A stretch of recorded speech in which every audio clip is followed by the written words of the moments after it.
Bien-aimés frères et sœurs, que le Seigneur nous bénisse. Je vous souhaite une très bonne nouvelle semaine.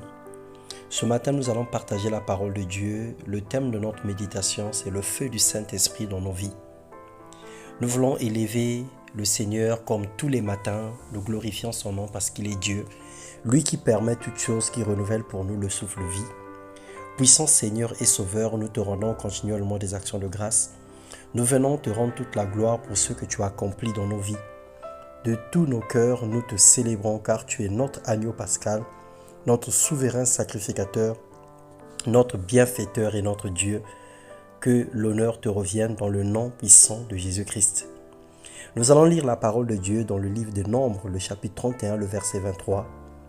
La Bible déclare que tout objet qui ne peut aller au feu, vous le ferez passer. Tout objet qui peut aller au feu, vous le ferez passer par le feu pour le rendre pur, mais c'est par l'eau de purification que sera purifié tout ce qui ne peut pas aller au feu.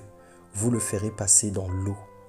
Bien-aimé, le feu dans la vie courante est une énergie qui a la propriété de faire brûler par effet thermique ou par la chaleur. Il nous sert de beaucoup de choses pour se chauffer, mais il est aussi dangereux lorsqu'il est mal employé. Dans Hébreux 1, le verset 7, Luc 12, le verset 47, la Bible déclare que l'Éternel est un Dieu fait dévorant. L'Éternel est un feu dévorant. Il utilise ses anges comme des vents et ses serviteurs des flammes de feu.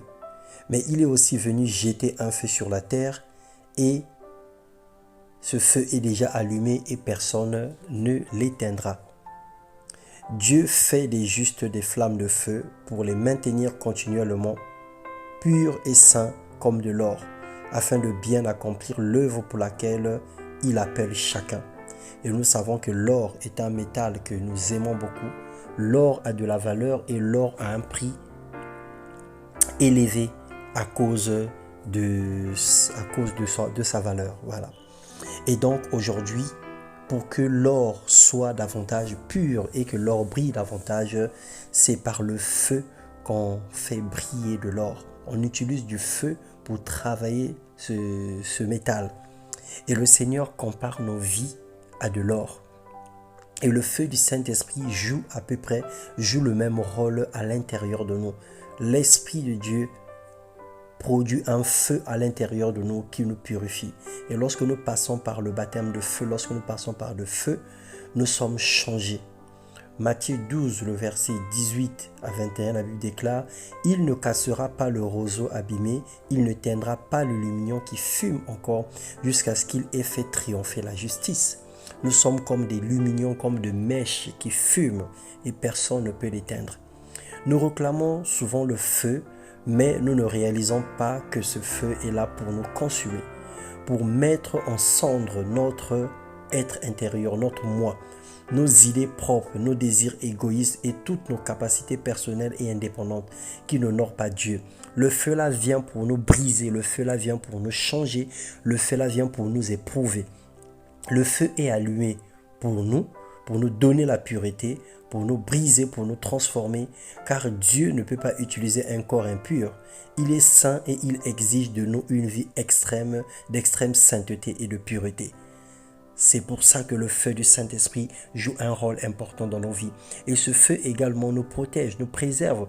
Parce que ce feu qui illumine nos vies, ce feu qui embrase nos vies, empêche l'œuvre du diable, empêche les maladies, empêche des mauvais sorts de nous atteindre. Car tout ce qui n'est pas de Dieu au contact avec le feu est complètement calciné. Lorsque le saint en contact avec le feu est purifié, celui qui n'est pas saint en contact avec le feu, ce feu le tue, ce feu le détruit. Et c'est ce que le Saint-Esprit fait à l'intérieur de nous. Que le feu du Saint-Esprit révèle la nature de Christ en chacun de nous. Que l'orgueil en nous soit consumé et que l'humilité nous garde pétis pour la gloire de Dieu. Qu'il nous justifie et qu'il ranime la flamme qu'il a mis en nous. Le Seigneur a mis en tout un chacun une flamme, la flamme de la prière, la flamme de l'évangile, la flamme des bonnes œuvres. Que cette flamme demeure, que ce feu de l'amour pour Dieu, que ce feu du Saint-Esprit manifeste puissamment la gloire de Dieu à l'intérieur de nous. Que la nature de Christ soit révélée au travers de nos actes, au travers de notre conduite et au travers de notre comportement. Dans le nom puissant de Jésus-Christ. Seigneur, ce matin, tu étends ta main de grâce sur la vie de mon frère et de ma sœur. Tu manifestes ta divine puissance et tu accomplis tes desseins bienveillants en sa faveur. Que tout l'honneur, la gloire ne reviennent qu'à toi seul dans le nom puissant de Jésus-Christ. Amen.